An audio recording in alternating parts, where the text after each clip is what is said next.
पालकमंत्री नितेश राणे यांच्या संकल्पनेतनं कोकण सन्मान कार्यक्रमाचं आयोजन सिंधुदुर्गातल्या देवगड इथं करण्यात आलेलं होतं। यावेळेला कोकणातील निसर्ग सौंदर्य, विविधता आणि खाद्य संस्कृती यांचे व्हिडिओ, फोटोग्राफी, रील्स बनवून सोशल मीडियाच्या माध्यमातून जगात पोहोचवण्याचं काम करणाऱ्या रील क्रिएटर्सचा सन्मान करण्यात आला। यावेळेला नितेश राणे यांच्या उपस्थितीमध्ये हा कार्यक्रम पार पडला। कोकणचा आवाज आणि कोकणचं वजन मंत्रिमंडळात वाढतंय, त्यामुळे कोकणचा विकास आता कुणालाही थांबवणं शक्य नाही, अशी प्रतिक्रिया नितेश राणे यांनी दिलेली आहे।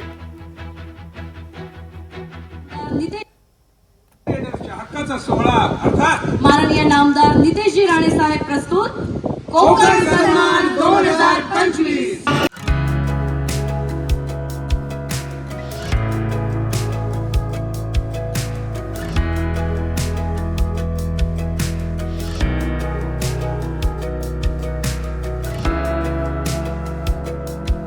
कोकण सन्मान पुरस्कार हा आमच्या कोकणाच्या मातीचा खऱ्या अर्थाने एकंदरीत जगाला प्रदर्शन झालं पाहिजे। महाराष्ट्राला आपल्या कोकण मातीची अजून जाण झाली पाहिजे। आमच्या कोकण हा निसर्गरम्य असा आमचा कोकण आहे। जेवढे जास्त पर्यटन वाढतील तेवढंच आमचं कोकण अजून समृद्ध होईल आणि ह्याचमुळे आमच्या इकडचे जे स्थानिक क्रिएटर्स आहेत, यूट्यूबर्स आहेत, त्यांना एक हक्काचं व्यासपीठ उपलब्ध करून देणं हाच या कोकण सन्मानचा मुख्य हेतू आहे।